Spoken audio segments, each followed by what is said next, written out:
ॐ अज्ञानतिमिरान्धस्य ज्ञानाञ्जनशलाकया सुस्मिलितं येन तस्मै श्रीगुरुवे नमः। श्रीचैतन्यमनोभीष्टं स्फुटं येन भूतले स्वयं रूपा कदमहं ददाति स्वान्तिकम्।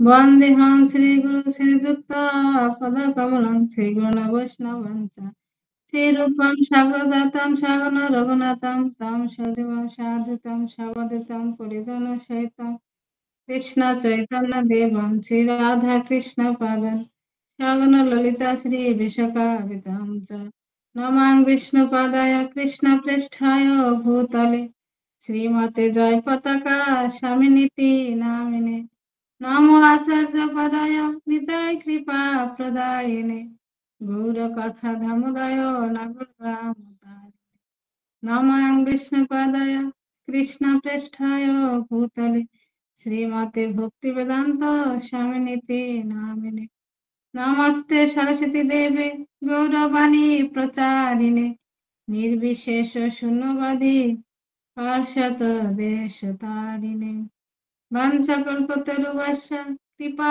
सिन्धु एव च पतितानां पावनेभ्यो वैष्णवेभ्यो नमः। नमो महावदनाय कृष्ण प्रेम प्रदायते कृष्ण कृष्ण चैतन्य में गौरतीर्षे नमः। हे कृष्ण करुणा सिंधु दीनबंधु जगत्पथे गोपीश गोपिका कांत राधा कांत नमस्तुते तप्त कंचन गौरंगी राधे वृंदावनेश्वरी विश्वभानुसुत देवी पुनमामि हरि प्रिय। जय श्री कृष्ण चैतन्य प्रभु नित्यानंद श्री अद्वैत गदाधर श्रीवासदि गौरभक्त हरे कृष्णा कृष्णा कृष्णा हरे हरे हरे राम राम राम हरे नारायणं नमस्कृतं नरं चैव नरोत्तमं देवीं सरस्वतीं व्यासं ततो जयतीर। ओम नमो भगवते वासुदेवाय ओम नमो भगवते वासुदेवाय नमो भगवते वासुदेवाय। হরে কৃষ্ণ। আজকে আমাদের দ্বিতীয় স্কন্ধের অধ্যায় 9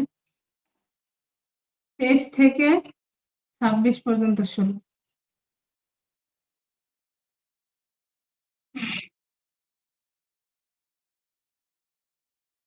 আমরা 23 নম্বর শ্লোক শ্রবণ করব।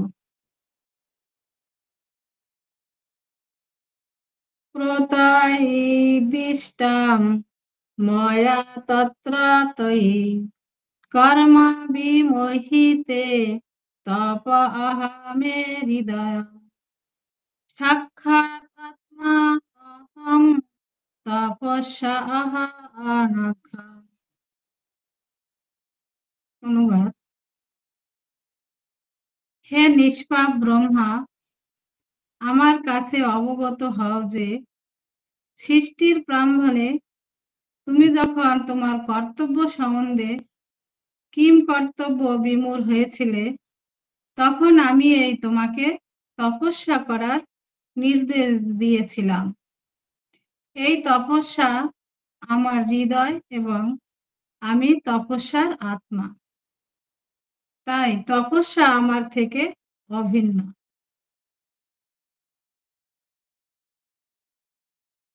এখানে ভগবান ব্রহ্মাকে বলল যে যখন তুমি জন্ম হয়েছিল তখন তোমার কি করা উচিত এবং তোমার কেন আবির্ভাব হলো সেটা সম্বন্ধে যখন তুমি অবগত ছিলে না, তখন তোমার কি করা উচিত, তুমি তখন কিম পূর্বত বিমূঢ় হয়েছিলে, তুমি বুঝতে পারো না যে কি করা উচিত ওই মুহূর্তে। তখন ভগবান যে মানে ত আর প যে দুটো শব্দ ছিল সেটা মিলেই হয়েছিল তপস্যা। তো ভগবান সেই কথা এখানে বলেছেন যে তখন আমি তোমাকে তপস্যা করার নির্দেশ দিয়েছিলাম। এই তপস্যা আমার হৃদয় এবং আমি হচ্ছি তপস্যার আত্মা। তো ভগবান মানে হচ্ছে তার হৃদয় হচ্ছে তপস্যা, এবং আমি তপস্যার আত্মা, এবং যে তপস্যা সেটার আত্মা হচ্ছে ভগবান। তাই তপস্যা আমার থেকে অভিন্ন। তা এই যে ভগবানের মানে তপস্যা হচ্ছেন ভগবানের হৃদয়, এবং সেই তপস্যার আত্মা হচ্ছেন মানে তপস্যা, মানে একই জিনিস, সেটা ভগবান সেজন্য বলছে তপস্যা থেকে আমি অভিন্ন, মানে তপস্যা আর ভগবানের মধ্যে কোনো পার্থক্য নেই। তা যে তপস্যার প্রভাবে পরমেশ্বর ভগবানকে সাক্ষাৎ দর্শন করা যায়। তপস্যা মানে এমন যেটা দিয়ে ভগবানকে জানা যায়। তা আমরা জানি যে তপস্যা কি। তা তপস্যা হচ্ছে ভগবত ভক্তি। ভগবত ভক্তি কি? ভগবত ভক্তি হচ্ছে সেবা। সে ভক্তি হচ্ছে যার প্রভাবে পরমেশ্বর ভগবানকে সাক্ষাৎ দর্শন করা যায়। এই তপস্যার মাধ্যমে ভগবানকে সাক্ষাৎ দর্শন করা যায়, তাছাড়া কোনো উপায় নেই ভগবানকে পাওয়ার জন্য বা ভগবানকে দর্শন করার জন্য। এবার বোঝা গেল যে তপস্যাটাই হচ্ছে আমাদের ভক্তি। আর আমরা যে জানি যে ভক্তি ভক্তি, তাই ভক্তিটা কি? ভক্তিটা হচ্ছে সেবা। তো সেবাটা কি? সেবাটা হচ্ছে ভগবানের উদ্দেশ্যে, ভগবানের প্রীতি বিধানের জন্য যেসব কর্ম করা হয় সেটাই হচ্ছে ভক্তি বা সেবা। তা ভগবত ভক্তিটা হচ্ছে সেবা। এবার সেবা আমরা জানি যে তপস্যা, এই যে শীতের দিনে অনেক মঙ্গল আরতি, মানে ভোরে উঠে আমাদের মঙ্গল আরতি করতে হয়, স্নান করতে হয়। এই যত শীত আসুক, শীতকে আমরা কখনো ভয় না পাই, এটাই হচ্ছে তপস্যা। যে এই যে শীত চলছে, এজন্য যে এত শীতে কি করে আমি স্নান করব। তা এটা হচ্ছে ভোরে উঠে স্নান করে মঙ্গল আরতি করা, এটা হচ্ছে তপস্যার একটা অঙ্গ, মানে তপস্যা। তা ভোরে স্নান করা, তারপর মঙ্গল আরতি করা, তারপরে ভগবানের নাম জপ করা, তারপরে ভগবানের যে বিগ্রহের অর্চনা, তারপরে ভগবানের উদ্দেশ্যে মানে ভগবানের জন্য রান্না করা, এবং ভগবানের উদ্দেশ্যে ভোগ নিবেদন করা। তো এগুলি হচ্ছে আমাদের তপস্যা। তাই তপস্যাটাই হচ্ছে ভক্তি, ভগবত ভক্তি। আর ভক্তি হচ্ছে সেবা।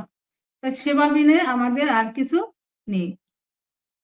তা এইভাবে ভগবানের, তখন কি হয়, ভগবানের উদ্দেশ্যে ভোগ নিবেদন করতে হবে, তারপরে আরতি করতে হবে, বা এরকম সবসময় ভগবানের সেবা করাকেই ভক্তি বলে। আর এই ভক্তিটাই হচ্ছে তপস্যা। আর এই অপ্রকৃত প্রেমময় সেবা যখন করা হবে, অপ্রকৃত ভগবানের যে সেবা, প্রেমময় সেবা সহকারে ভগবানের সেবা করার মাধ্যমে মাধ্যমে কেবল ভগবানের সান্নিধ্য লাভ করা যায়। তাই প্রেমময় সেবা সহকারে যখন ভগবানের সান্নিধ্য লাভ করা যাবে, তখনই আমরা ভগবানকে পূর্ণরূপে উপলব্ধি করতে পারব। আর তখনই আমরা এই তপস্যার মাধ্যমে আমরা যেরকম ভগবানকে জানতে পারি, ভগবানকে দর্শন করতে পারি, ভগবানকে লাভ করতে পারি, এবং ভগবান ধামে আমরা যেতে পারবো। তাই তপস্যা বিনা কিছুই সম্ভব নয়। সেজন্য ভগবান ব্রহ্মাকে আগে প্রথম উপদেশ তপস্যা করো, মানে তাও মানে ত আর প শব্দ দুটো এসেছিল, এবং ব্রহ্মা সেটা বুঝে নিয়েছিল, ত আর পর মানে হচ্ছে তপস্যা। তো ভগবান সে কথা এই শ্লোকে বলছে যে তুমি যখন কি করবে বুঝতে পারছিলে না, তখন আমি তোমাকে সেই তপস্যা করার আমি তোমাকে অনুমতি দিয়েছিলাম, বা সেই যে তপস্যা কি করতে হবে সেটা তোমাকে আমি জানিয়েছিলাম। তা এইভাবে হচ্ছে ভগবানের মানে সেবা করা প্রকৃত জ্ঞানের ফল। এবার যেটা বলা হয়েছে বৈরাগ্য, ভগবত ভক্তির আপনা থেকে জাগতিক সুখ ভোগের প্রতি অনাসক্ত হয়, এবং এই বৈরাগ্যই হচ্ছে প্রকৃত জ্ঞানের ফল। তাই ভগবত ভক্তির তপস্যা, জ্ঞান এবং বৈরাগ্য নিহিত রয়েছে, এবং সেটি হচ্ছে অন্তরঙ্গ শক্তির প্রকাশ। তাই যে ভগবানের যে অন্তরঙ্গ শক্তির কথা বলা হয়েছে, তা যখন এইভাবে ভগবত ভক্তি করা হয়, বা সেই ভগবত ভক্তির তপস্যার জ্ঞান যখন হৃদয়ে যখন প্রকাশিত হয়, তখন বৈরাগ্য আসে। তাই বৈরাগ্য যে আসবে এবং এই যে বৈরাগ্য ভাব, তো বৈরাগ্য ভাব কি? মানে যে কোনো কিছুর প্রতি মোহ না করা, কোনো কিছুর প্রতি মোহিত হয়ে আকর্ষিত না হওয়া। মানে সবকিছু ভগবানের সেবা করতে হবে। এবার আমার কর্তব্য করতে হবে, কিন্তু সেটার মধ্যে বৈরাগ্য ভাব রাখতে হবে। যে এটা মানে কোনো কিছু মায়া যে মোহ, তাই মোহতে যাতে আমরা কিছুতে আটকিয়ে না থাকি। সেজন্য আমাদের সব রকমের কর্ম করতে হবে এবং কর্মটা যেন ভগবানের উদ্দেশ্যে হয়ে থাকে। এবার এটা যদি যে বৈরাগ্য রেখে মনে যদি বৈরাগ্য ভাব আমাদের থাকে, তা এটা হচ্ছে ভগবানের সেই যে বৈরাগ্য ভাব, সেটা হচ্ছে ভগবানের অন্তরঙ্গ শক্তির প্রকাশ। তা কেউ যদি তার অপ্রকৃত আলয় ভগবত ধামে ফিরে যেতে চান, তাহলে তার জড়জগতের মায়াবিক সমৃদ্ধি সে উপভোগ করতে পারে না। যাদের ভগবানের সান্নিধ্যর অপ্রকৃত আনন্দের কোনো ধারণা নেই, তারা মূর্খতা বশত এই অনিত্য জড়জগতের সুখভোগের বাসনা করে। তাই কারা সেই জড়জগতের সুখ মানে বা সুখ করার জন্য কারা বাসনা করে? যাদেরকে বলা হয়েছে মূর্খতা বশত, যাদের সেই জ্ঞান নেই, ভগবত ভক্তি করার যাদের জ্ঞান নেই, তারা এই জড়জগৎটাকে আঁকড়ে ধরে বাঁচতে চায়। মানে তারা কখনো ভগবানকে জানতে চায় না বা ভগবানকে জানার চেষ্টাও করে না। তারা এই জড়জগৎটাকে তারা নিজের মানে স্বস্থায়ী ধাম বলে, মানে স্বস্থায়ী ভাবে মানে গ্রহণ করে। যে এখান থেকে যে যেতে হবে, কোথায় যাবো সেসব তারা ভাবে না, যে আমার মৃত্যুর পর আমার অন্তিম গন্তব্য কোথায় হবে। যারা মূর্খ লোক তাদেরকে যদি বলা হয় যে এ যে এই জগৎটা আমাদের জন্য না, এখানে আমরা চিরদিন থাকতে আসি নাই।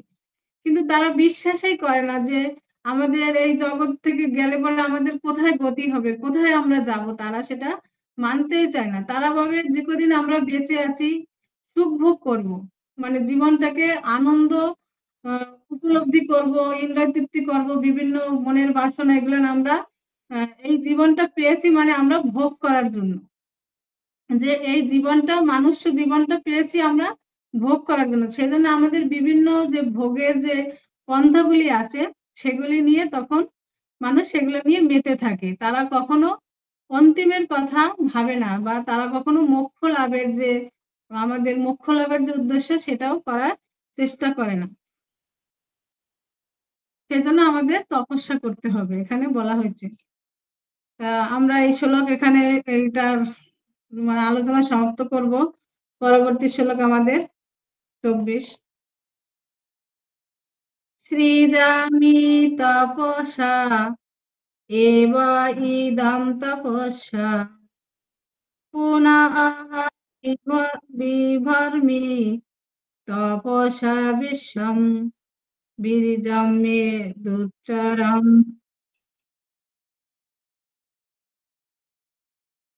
অনুবাদ: এই প্রকার এই প্রকার তপস্যার দ্বারা আমি এই বিশ্ব সৃষ্টি করি, পালন করি এবং সেই শক্তির দ্বারাই আমি তা সংবরণ করি। অতএব তপস্যাই হচ্ছে বাস্তবিক শক্তি।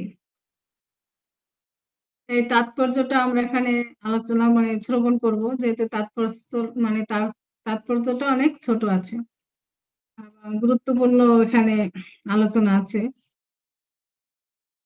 তপস্যা করার সময় আমাদের প্রকৃত আলয় ভগবত ধামে ফিরে যাওয়ার জন্য বদ্ধপরিকর হওয়া অবশ্য কর্তব্য এবং সেই উদ্দেশ্যে সাধনের জন্য সব রকম দুঃখ কষ্ট সহ্য করতে প্রস্তুত হওয়া উচিত। জড়জগতে সমৃদ্ধি, নাম এবং যশ অর্জনের জন্য কত কঠোর তপস্যা করতে হয়, তা না হলে জড়জগতে প্রসিদ্ধ হওয়া যায় না। তাহলে ভগবত ভক্তিতে সিদ্ধি লাভের জন্য কঠোর তপস্যা কেন করতে হবে? সুখের জীবন এবং পারমার্থিক উপলব্ধির সিদ্ধি একসঙ্গে সম্ভব নয়।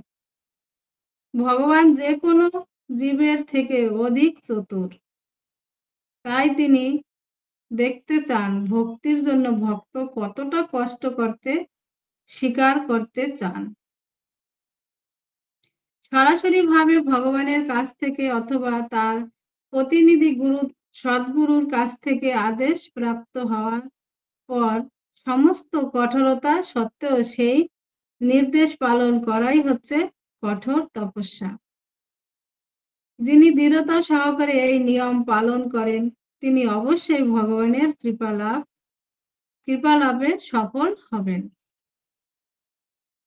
এখানে বলা হয়েছে যে আমাদের মানে তপস্যা করার সময় আমাদের প্রকৃত কালয় ভগবান ধামে ফিরে যাওয়ার জন্য পরিবদ্ধকার হওয়া অবশ্যই কর্তব্য। তা দেখুন, এই জড়জগৎটা আমাদের প্রকৃত আলয় নয়। এটা আমাদের প্রকৃত আলয় নয়, এই জড়জগৎটা। তা আমাদের প্রকৃত আলয় কোথায়? সেটা হচ্ছে আমাদের ভগবত ধাম। তাই সেই ভগবত ধামে আমাদের ফিরে যাওয়ার জন্য আমাদের কি করতে হবে? তপস্যা করতে হবে।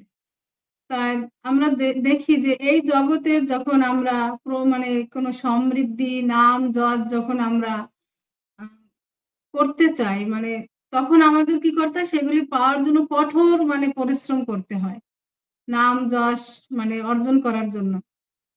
তাহলে ভগবত ভক্তি যদি আমরা অর্জন করতে চাই, তাহলে আমাদের তো কঠোর তপস্যা করতে হবে। এবার আমাদের যে বিভিন্ন মানে প্রতিকূল বাধা আসে, তো ওই বাধাগুলিও আমাদেরকে অতিক্রম করতে হবে। নাহলে আমরা ভগবত ভক্তি করতে পারবো না। নাহলে আমাদের তপস্যা হবে না। সেজন্য বলছে যে ভগবানও দেখেন অনেক সময়। দেখা যায় অনেক ভক্তদের অনেক প্রতিকূলের সম্মুখীন হইতে হয়। সমাজের, পরিবারের মধ্যে দিয়ে তো সে ভগবত ভক্তি তার করতে হয়। তাহলে এটাও বলছে যে ভগবান দেখেন যে ভক্ত আমার জন্য কতটা তারা কষ্ট করতে মানে রাজি আছে। এটাও অনেক সময় দেখে। এর জন্য যারা এরকম বিভিন্ন প্রতিকূলের পরিস্থিতির মধ্যে দিয়ে এসে ভগবানকে ভক্তি করছে, তারা অনেক ভালো ভক্তিতে তারা টিকে থাকে। আর যারা সহজে পেয়ে যায়, মানে সহজে হয়তো কোনো কারণে আসলো ভক্তি পথে, কোনো বাধা বিপত্তি নেই। কিন্তু তাদের পথভ্রষ্ট হওয়ার একটা সম্ভাবনা থাকে। বা তার মন অনেক সময় বিচলিতও হতে পারে। কিন্তু যখন সে এরকম প্রতিকূলের সাথে লড়াই করে, পরিবার, মানে পরিবেশ, সমাজ এইসবের থেকে যখন সে লড়াই করে কঠোর তপস্যা করে, তখন ভগবান তার প্রতি আরো বেশি কৃপা করেন। ভগবান তখন তার প্রতি বেশি সন্তুষ্ট হন যে সে অনেক কঠোর তপস্যা করে সে আমাকে পাওয়ার জন্য চেষ্টা করছে। তা বলছে এখানে যে মানে ভগবান যেকোনো জীবের থেকেও অধিক চতুর। তো ভগবান এত বোকা নয় যে এ মানে সহজেই দিয়ে দেবে। যেরকম অনেক দেবদেবীর আমরা দেখি যে কেউ তপস্যা করলো, তাকে একটা বর দিয়ে দিল। কিন্তু সেই বরটা নিয়ে সে অপব্যবহার করছে। যেরকম আমরা দেখতে পাই যে হিরণ্যকশিপু, রাবণ তারা কি করছিল? তপস্যা করছিল। ব্রহ্মার তপস্যা করে তারা বর লাভ করেছিল এবং বর পেয়ে তারা এতটা অপব্যবহার করছিল। কিন্তু ভগবানের কাছে যদি কেউ এরকম সহজে মানে তপস্যা করে ভগবানের মানে কাছে, কিন্তু ভগবান সহজে কাউকে বর দেন না। ভগবান জানে, এজন্য বলা হয়েছে ভগবান সমস্ত জীবের থেকেও চতুর। যত প্রকার জীব আছে তাদের তাদের থেকেও ভগবান অনেক চতুর। সেজন্য ভগবান কখনো মানে ভগবানকে যদি কেউ সন্তুষ্ট করতে চায় এবং তপস্যার মাধ্যমে যদি ভগবানকে মানে কিছু চায়, ভগবান সহজে দিয়ে দেয় না। ভগবান জানে যে কোনটায় ভালো হবে। কিন্তু দেবতারা কি করে? যখন তাদের সন্তুষ্ট করায় তারা যেটা চায় দিয়ে দেয়। কিন্তু এটা যে পরবর্তীতে সেটা সমস্যার কারণ হয় সেটা তারা চিন্তা করে না। তাই এরকম আমরা দেখতে পাই যে এরকমও হয়েছে অসুররা যখন এরকম তপস্যা করে শক্তি অর্জন করছে তারা তখন সেটা অপব্যবহার করে তখন যারাই বর দিয়েছে তাদেরকেই আবার বিভ্রান্তি করে। তাই ভগবান এতটাই মানে মানে বুদ্ধিমান বা এতটাই চতুর সে বুঝে শুনে দেয় যেরকম কখন আমাদের কোনটা প্রয়োজন। যেরকম পিতা আর পুত্র, একটা শিশু যখন বিলেত ধরে, যে বিলেত রাখা আছে সেই ঘর যে বিলেত, তখন একটা শিশু যখন ধরে বাবা তার হাত থেকে কেড়ে নেয় যে আমার শিশুটা ওইটা বিলেট যদি ধরে সে মুখে দিয়ে দেবে, মুখে দিলে তার মুখ কেটে যাবে, আঙ্গুল কেটে যাবে। তখন পিতা কি করে? সেই বিলেটটা সরিয়ে নেয়। এবার যখন সেই সন্তান উপযুক্ত হয়, যখন তার সেই বিলেটটা প্রয়োজন তখন সেই পিতাই সেই পুত্রের হাতে ব্লেড তুলে দেয়। মানে তার কাছে যখন তার প্রয়োজন যে এটা সে সঠিকভাবে সঠিকভাবে ব্যবহার করতে পারবে, সঠিক কাজে এবং সঠিকভাবে ব্যবহার করতে পারে। সেটা একমাত্র পিতাই তখন বোঝে যে একটা শিশুকে দেওয়া যাবে না। তাহলে সেরকম আমরা ভগবানের অনেক অবুঝ সন্তান। আমরা না জেনে না বুঝে এটা সেটা আমরা চেয়ে বসি ভগবানের কাছে, বা ভগবানকে আমরা সহজে বা যদি আমরা পেয়ে যেতাম, তো এরকম আমাদের মনোভাব যে, কিন্তু ভগবান দেখেন যে কতটা আমার জন্য কে কতটা কষ্ট স্বীকার করতে পারে, বা ভক্তরা কতটা আমার জন্য কি করে, সেইটা দেখে ভগবান তখন সেইভাবে উম দান মানে দিয়ে থাকেন। মানে ভগবান তখন তাকে সেইভাবে কৃপা করে থাকেন। তা এইভাবে তাহলে এই জগতে যদি তপস্যার কথা বলা হয়েছে, তাহলে এইটা হচ্ছে আমাদের প্রকৃত আলয় নয়। এই জড়জগৎটা আমাদের জন্য প্রকৃত আলয় নয়। আমাদের প্রকৃত আলয় হচ্ছে ভগবত ধাম।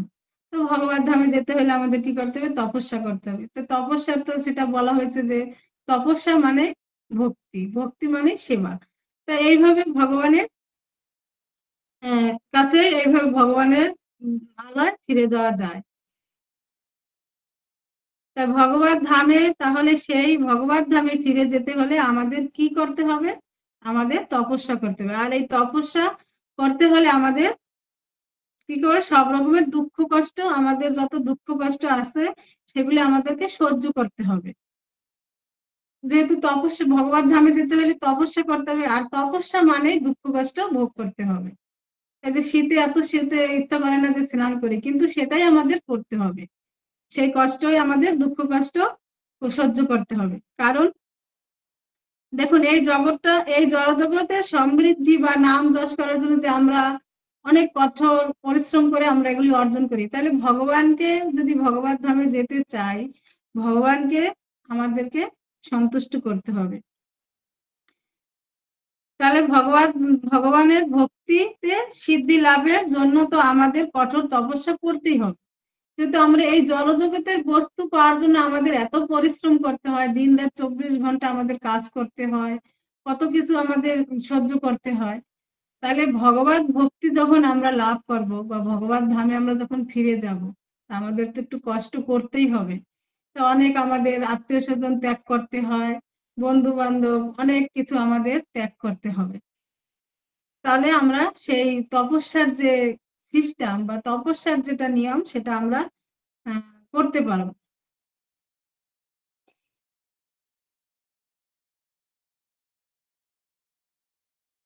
আমরা এবার 25 নম্বর শ্লোক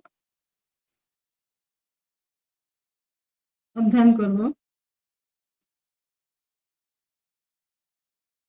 ব্রহ্মা উবাচ ভগবানং সর্বভূতানাং অধ্যক্ষ আহা অবস্থিতা আহা গুহাম বেদা হি প্রতিদ্রুদ্ধায় প্রজ্ঞেনা চিকিৎসতম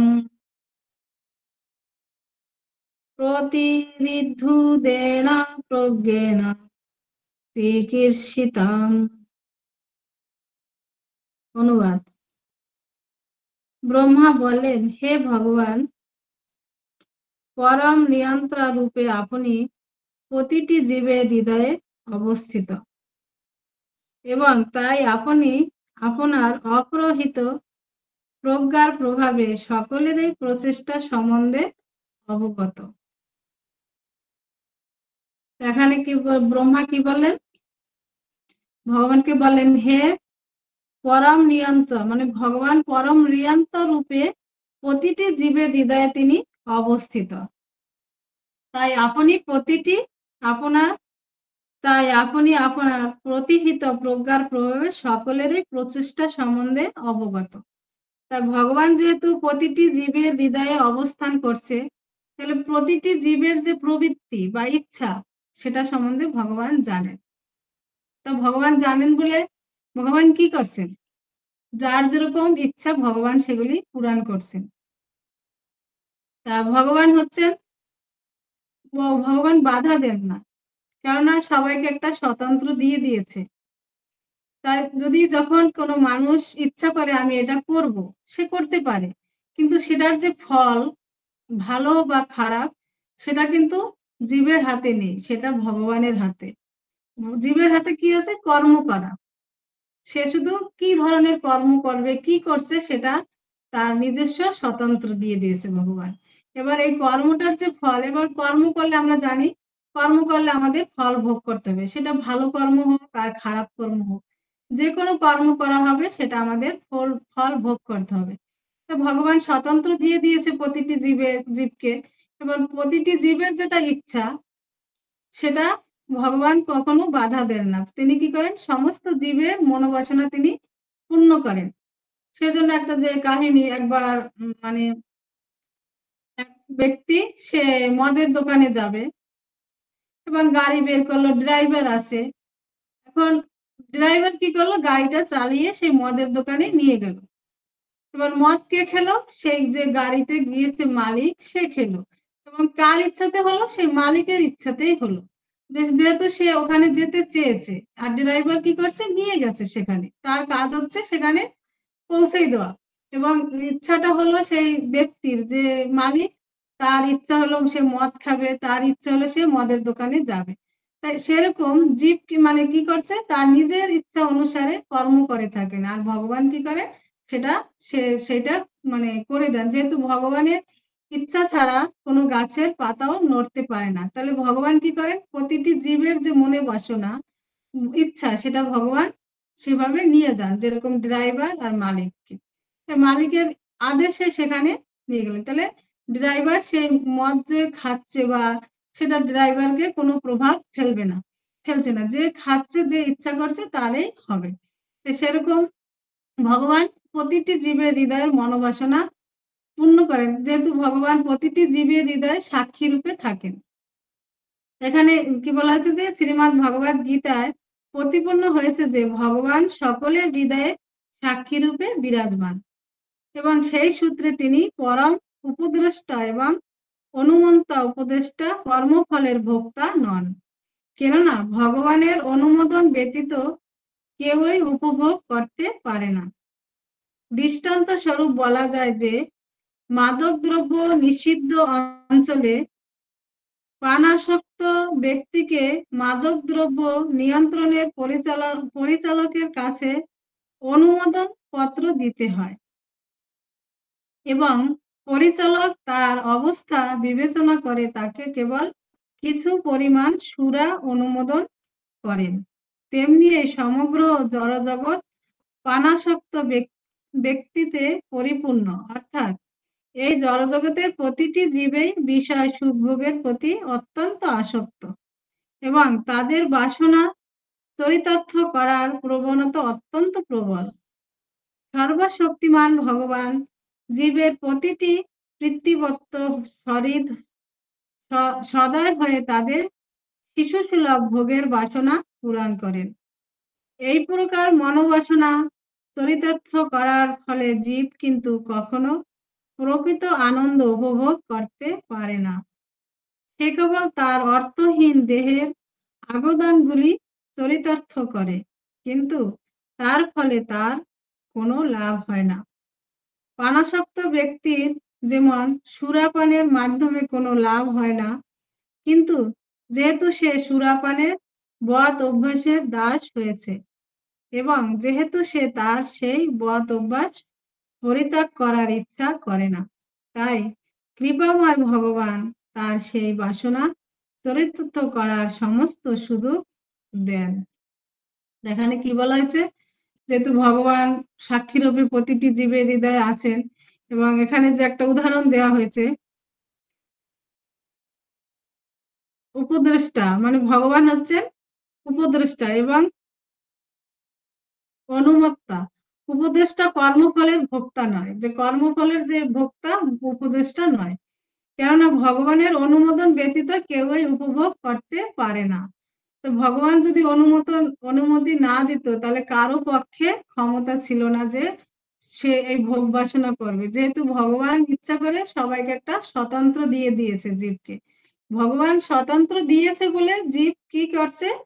সে উপভোগ করতে চাচ্ছে বা সে নিজে ভোগ করতে মানে করতে পারছে। সেজন্য কর্ম যে কর্মফলের যে সেটা ভোক্তা ভগবান হন না। সে যে জীব কর্ম করছে সেই ভোগ করবে ফল।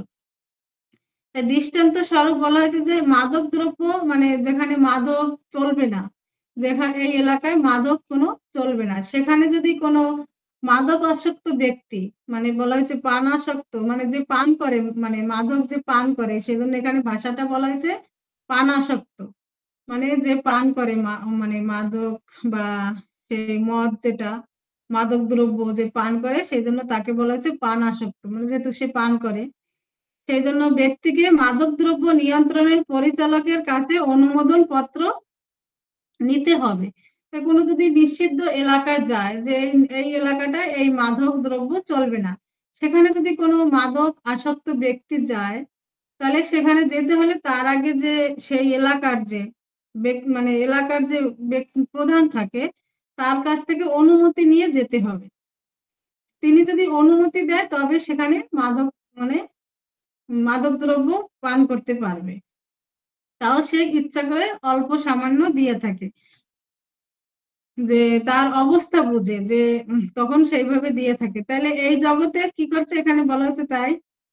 তখন সে মাদক আসক্ত যখন হয়ে যায়, কিন্তু সে যখন মাদক দ্রব্য পান করছে তাতে তার কোনো লাভ হচ্ছে না ক্ষতি ছাড়া।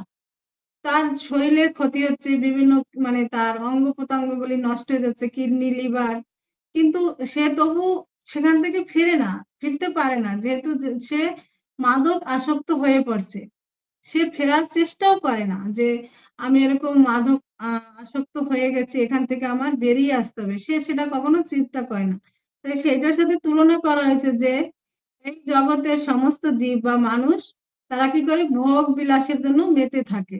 তারা কখনো চায় না ভগবানকে জানার জন্য, ভগবানকে পাওয়ার জন্য। তারা চেষ্টাই করে না। তারা যদি চেষ্টা করে তাহলে অবশ্যই তারা ভগবানকে লাভ করতে পারবে। সেজন্য সেই মাদক আসক্ত ব্যক্তির সাথে আর এই জগতের যারা সুখভোগ করতে চায় বা যারা সুখভোগে মেতে থাকে তাদের সাথে তুলনা করা হয়েছে। তাহলে যারা আ এই জগতে সুখভোগের জন্য আকৃষ্ট হয়েছে ভগবান বাধা দেন না।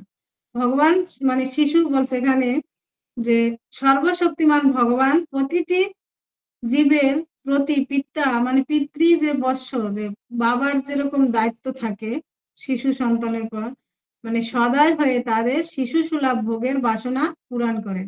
তো ভগবান কি করছেন? শিশুরা যেরকম বাবার কাছে আবদার করে, বাবা কি করে তার যতটুকু সামর্থ্য আছে সেটা দিয়ে সে চেষ্টা করে শিশুকে খুশি করতে। তাহলে সেরকম ভগবান মানে যিনি আমাদের পরম পিতা, প্রতিটি জীবের তিনি পিতা। তাহলে ভগবান কি করেন? প্রতিটি যে যেরকম মনোবাসনা সে সেরকম ভগবানের কাছে চায় এবং ভগবান সেটা দিয়ে থাকেন। তা এভাবে যখন জীব কোনো যখন আ এখানে বলছে পানাসক্ত ব্যক্তিরা যেমন সুরাপানের মাধ্যমে কোনো লাভ হয় না। কিন্তু যেহেতু সে সুরাপানের বদ অভ্যাসের দাস হয়েছে এবং যেহেতু সে তার সেই বদ অভ্যাস পরিত্যাগ করার ইচ্ছা করে না, তাই কৃপাময় ভগবান তার সেই বাসনা চরিতার্থ করার সমস্ত সুযোগ দেন। তাই ভগবান এইভাবে সবাইকে সুযোগ দেন। তা যেরকম দেখা যায় যে চোর, চোর যখন চুরি করতে যায় সেও ভগবানকে ডাকে যে ভগবান আমি যদি ভালো করে ওই বাড়ি চুরি করতে পারি, আমি যদি ধরা না পড়ি। তো ভগবান সেটাও মানে পূর্ণ করে। এবার মাঝে মধ্যে কি করে সে ধরাও পড়ে। যে সে যে মানে ভগবানকে ডেকে যে সফল হয়েছে সেটাও না। ভগবান জানে যে এ যখন মানে বেশি যখন বেড়ে যাবে তাকে কখন তাকে নিয়ন্ত্রণ করা দরকার সেটা ভগবানের হাতে। সেও ভগবানকে ডাকছে, সেটাও সে চুরি করতে পারছে। হয়তো সেখান থেকে সফল হয়েও আসছে। এবার যদি অনেকে এটাকে ব্যাখ্যা করে যে, আমি যে চুরি করছি বা আমি যে খারাপ কাজ করছি এটা তো ভগবানের ইচ্ছাতে করছি। এটা কি আমার ইচ্ছা না। মানে ভগবান তো বলছে যে, আমার ইচ্ছা ছাড়া একটা গাছের পাতাও নড়তে পারে না। কিন্তু তারা মানে এতটাই মানে মূর্খ, মানে তারা ভাবে যে আমি যেটা পাপ করছি বা আমি যে চুরি করছি বা আমি যদি বদমাইশি কিছু করে থাকি সেটা ভগবান করাইছে বলে তো আমি করছি।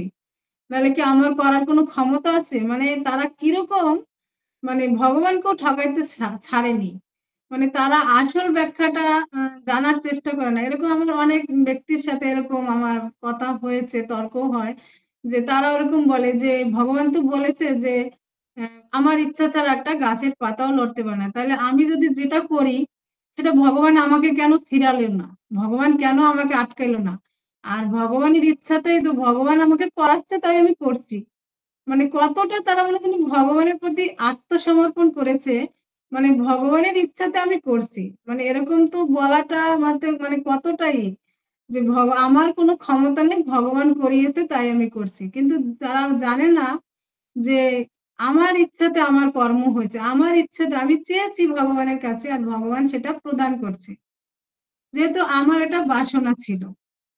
ভগবান আমাদের সেই বাসনাগুলি পূর্ণ করে থাকেন এবং ভগবান এটা আমাদের ভগবানের হাতে সবকিছু। ভগবান সবকিছু নিয়ন্ত্রণ করে। কিন্তু এই স্বাধীনতা, এই সামান্য একটু স্বাধীনতা আমাদেরকে দিয়েছে। তাতে আমরা কতটা ক্ষমতা দেখাই। মানে কত কিছু মানে তুমি করে ফেলবো। মানে এই সামান্য একটা আমাদের স্বতন্ত্র দিয়েছে। আমাদের যেটা ইচ্ছা আমরা করতে পারি। তো এই সামান্য একটা স্বতন্ত্র দিয়েছে বলে আমরা এত কিছু মনে করছি। আর সবই ভগবানের হাতে। ভগবান সবকিছু নিয়ন্ত্রণ করছে। কিন্তু একটা শুধু এইটা আমাদের স্বাধীনতা দিয়েছে। তাই সেটাকে আমরা কিভাবে মানে সেটা ব্যবহার করছি সেটা হচ্ছে যে নিজের উপর নির্ভর করছে। এখানে বলা আছে নির্বিশেষবাদীরা বাসনা শূন্য হওয়ার উপদেশ দেয় এবং অন্যরা সম্পূর্ণরূপে বাসনা পরিত্যাগ করার নির্দেশ দেয়। কিন্তু তা সম্ভব নয়। কেউ সম্পূর্ণরূপে বাসনা পরিত্যাগ করতে পারে না। কেননা বাসনা হচ্ছে জীব জীবের লক্ষণ। বাসনাহীন জীব মৃত্যু, যা প্রকৃতপক্ষে সে নয়। তাই জীবন এবং বাসনা অঙ্গাঅঙ্গিভাবে জড়িত। বাসনার চরম চরিত্রতা তখনই হয় যখন জীব ভগবানের সেবা করার বাসনা করে এবং ভগবানও চান যে প্রতিটি জীব যেন তার সমস্ত ব্যক্তিগত বাসনা পরিত্যাগ করে তার বাসনা অনুকূলে চলে। সেটাই হচ্ছে শ্রীমদ্ ভাগবতের গীতার শেষ উপদেশ। তো এখানে বলা হয়েছে কি নির্বিশেষবাদী যারা মানে যারা নির্বিশেষ ভগবানের যে ব্রহ্মজ্যোতি বা নির্বিশেষ ভগবানকে নিরাকার রূপে জানে, ভগবানের ব্রহ্মজ্যোতিকে বিশ্বাস করে, তারা কি উপদেশ দেয় যে বাসনা ত্যাগ করতে। কারো পক্ষে সম্ভব নয় বাসনা ত্যাগ করা। যেহেতু যদি কোনো জীব জীবিত থাকে, কোনো মানুষ যতদিন জীবিত থাকবে তার বাসনা থাকবে। যদি কোনো মানে মানুষের যদি বাসনা না থাকে তাকে বলা হয়েছে মৃত্যু। মানে সেই মৃত্যু ব্যক্তির যেরকম কোনো আর বাসনা থাকে না। কিন্তু যতদিন মানুষ বেঁচে আছে ততদিন তার বাসনা থাকবে। তাই বাসনা কি? বাসনা কখনো সম্পূর্ণভাবে ত্যাগ করা যায় না। আর এই ত্যাগ করাও সম্ভব না। তো বাসনাটা কি করতে হবে? আমাদের ভগবানের সেবা করার জন্য আমাদের বাসনা রাখতে হবে যে আমি ভগবানের সেবা করব। যখন এইভাবে আমরা ভগবানের সেবায় লাগাবো বা ভগবানের সেবা করার যখন আমরা বাসনা করব, তখন ভগবান কি করবে? সেটা আমাদেরকে প্রদান করবেন। কেউ যদি চায় যে আমি ভগবানকে ভগবানের আমি সেবা করব, ভগবানের জন্য আমি করব, তাহলে ভগবান সেটাও করে।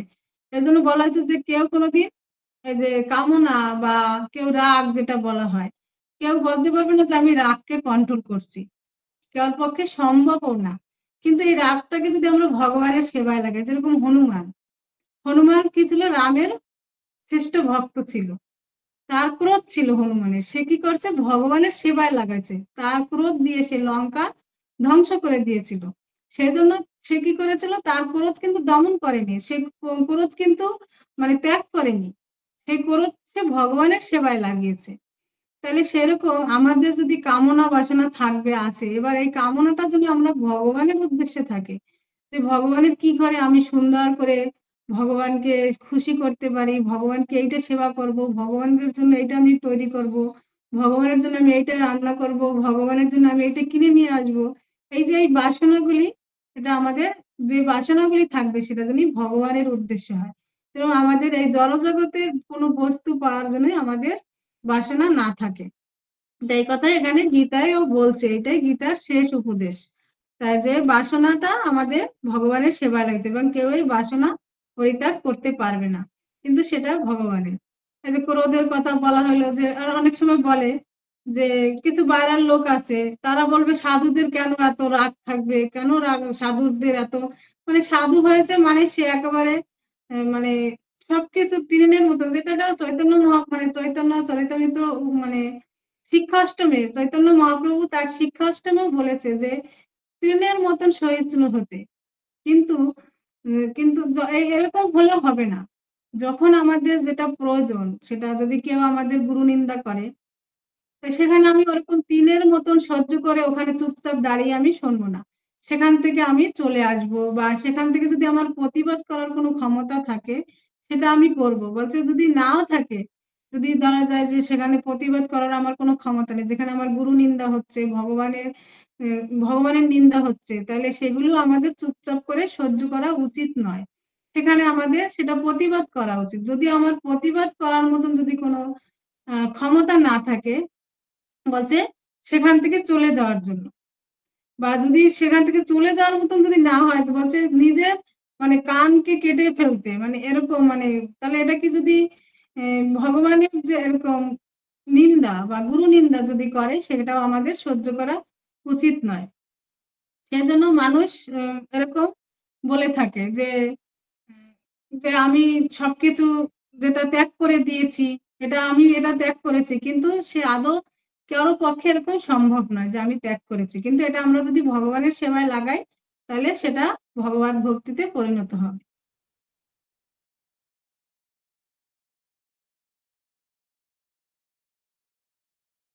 তো আমরা 26 নম্বর শ্লোক আমরা অধ্যয়ন করব। তথাপি নাথ নাথম অনশয়া নাথ নাথয়া নাথিতম পরে যথারূপে জানিনেয়ম তুরূপ তুরূপী তুরূপিণঃ। অনুবাদ: হে প্রভু, তা সত্ত্বেও আমি আপনার কাছে প্রার্থনা করি, আপনি কৃপা করে আমার বাসনা চরিতার্থ করুন। দয়া করে আপনি আমাকে বলুন, আপনার চিন্ময় রূপ সত্ত্বেও আপনি কিভাবে জড়রূপ পরিগ্রহ করেন, যদিও আপনার সে রকম কোনো রূপ নেই। এখানে ব্রহ্মা কি বলল? ব্রহ্মা বলছে, হে প্রভু, তা সত্ত্বেও আপনার কাছে আমি প্রার্থনা করি, আপনি কৃপা করে আমার বাসনা চরিতার্থ করুন। কি বাসনা ছিল? ব্রহ্মার বাসনা ছিল যে ভগবান তো কোনো জড় বস্তু নয়, বা কোনো তার জড় শরীর নয়, তার শরীর হচ্ছে চিন্ময়। তাহলে চিন্ময় রূপ থাকতেও ভগবান কি করে এই জড় মানে রূপে তিনি আসেন, বা জড় রূপের এই পরিগ্রহ করছেন, সেটা জানতে চেয়েছেন। ভগবানের তো চিন্ময়, আমরা জানি ভগবানের চিন্ময় রূপ, ভগবানের ধাম চিন্ময়, ভগবান চিন্ময় বলে ভগবানের ধামও চিন্ময়। তারপরে ব্রহ্মার একটা বাসনা ছিল জানার জন্য যে আপনি চিন্ময় হয়েও কি করে আপনি এই জড়জগতে যে রূপ, সেটা আপনি কিভাবে পরিগ্রহ করছেন, যদিও আপনার সেরকম কোনো রূপ নেই। তারপরেও মানে ভগবান যদি এই জড়জগতে আসে বা জড় শরীর তার ধারণ করতে হয়, মানে আমরা দেখি যে ভগবান মানুষের মতন দুটো চোখ, একটা নাক, কান সবে, কিন্তু সেটাও তবু ভগবানের জড় শরীর নয়। সেজন্য ব্রহ্মা সে কথা বলছে, যদিও আপনার সেই মানে আপনি যদি সেই জড় রূপ পরিগ্রহ করছেন, যদিও আপনার সেরকম কোনো রূপ নেই, মানে ভগবানের সে কোনো জড় রূপ নেই। আজ পর্যন্ত আমরা দেখিনি যে কোথাও ভগবানের সমাধি আছে। সমাধি কার হয়? যার যার দেহের মৃত্যু হয়। তো ভগবানের কেউ আমরা কোনোদিন সমাধি দেখি? জড়জগতে আসলেও বা এই জড়জগতের মতন সে দেহ পেলেও, কিন্তু তার দেহ চিন্ময়, তার কোনো বার্ধক্য আসে না। যেরকম আমাদের এই যে দেহের পরিবর্তন ঘটে, যে আমরা জন্মের সময় একেবারে ছোট শিশু ছিলাম। তারপর আস্তে, আস্তে আমাদের বৃদ্ধি হচ্ছে শরীরটা। বৃদ্ধি হতে, হতে আবার আমাদের মানে ক্ষয়প্রাপ্ত হবে। কিন্তু ভগবান সেই যখনই মানে সে সবসময় চিরকুমার। তার কোনো আমরা ছবিতে বয়স্ক রূপ দেখি না। তার মানে সবসময় ভগবানের সেই যৌবন যে রূপ, সে কোনো সময় বার্ধক্য হন না। যেহেতু আমাদের মতন তার সে যদিও আসে এই জড়জগতে কিন্তু তার শরীরটা সে চিন্ময়। এ জগতে আসলেও সে বার্ধক্য হননি। আর বাস তার বার্ধক্য রূপ হয়নি এবং যখন আমরা দেখি ভগবান শিশু রূপে আছে যেরকম আ যখন কৃষ্ণ যখন জন্মগ্রহণ করলো মথুরায়, তখন কিন্তু শিশুরূপে তার আবির্ভাব হয়নি। সে নারায়ণ রূপে আবির্ভাব হয়েছিল। চতুর্ভুজ নারায়ণ রূপে। তার মা যেহেতু চেয়েছিল দেবকী এবং বসুদেব যেহেতু চেয়েছিল তাকে পুত্ররূপে মানে শিশুর মতন, সন্তানের মতন চেয়েছিল। সেজন্য তাদের প্রার্থনায় সে তখন কি করলো? নিজেকে একটা শিশুতে পরিণত করলো। কিন্তু ভগবানের সে চতুর্ভুজ নারায়ণ রূপে তার আবির্ভাব হয়েছিল। কিন্তু তার ভক্তের মনোবাসনা পূর্ণ করার জন্য তিনি তাদের যেটা বলে যে তাদের পুত্ররূপে এসেছেন এবং তার ভগবানের কিন্তু গর্ভও থাকতে হয়নি। যেহেতু তিনি যোগমায়ার মাধ্যমে তিনি লীলা করেছেন। মায়ার মাধ্যমে তার মায়ের দেখা যাচ্ছে যে তার মায়ের গর্ভে সে আছে। কিন্তু ভগবানের ওরকম মাতৃ জঠরে থাকতেও হয়নি। সে চতুর্ভুজ নারায়ণ রূপে আবির্ভূত হয়েছেন এবং তার ভক্তের বাসনা পূরণ করার জন্য যেহেতু তারা পুত্ররূপে চেয়েছিল, সেজন্য ভগবান তখন নিজেকে শিশুরূপে পরিণত করে তখন সেই তার ভক্তের মনোবাসনা পূর্ণ করেছেন। সেজন্য ভগবানের কোনো এরকম যে শিশু, বার্ধক্য এরকম তার কোনো রূপ নেই বা তার শরীরের কোনো ক্ষয়প্রাপ্ত নেই।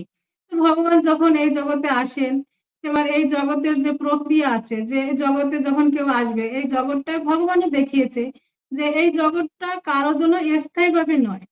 সেজন্য ভগবানও লীলা করতে এসছেন তিনি ভক্তদেরকে আনন্দ দেওয়ার জন্য এসছেন। ভগবানের মনোবাসনা পূর্ণ করার জন্য তিনি আসেন যুগে, যুগে। কিন্তু এই জগতের যেটা নিয়ম যে এই জগতে চিরস্থায়ীভাবে কেউ থাকতে পারে না। এজন্য ভগবান তো চাইলে সে চিরস্থায়ীভাবে এই জগতে থাকতো। কিন্তু ভগবানও এই তার লীলা সম্বরণ করে তিনি তার ধামে, স্বধামে তিনি আবার পুনরায় ফিরে গেছে। সেজন্য ভগবানও দেখিয়েছে যে সে যা খুশি তাই করতে পারে। যেখানে খুশি ভগবান থাকতে পারে। কিন্তু এই জগতে ভগবানও স্থায়ীভাবে থাকেনি। তার কার্য শেষ, তার লীলা সম্বরণ করা হয়েছে। তিনি পুনরায় তার স্বধামে ফিরে গিয়েছেন।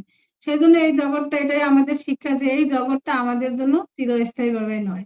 ভগবান থাকতে পারেন, তবুও তিনি থাকেননি।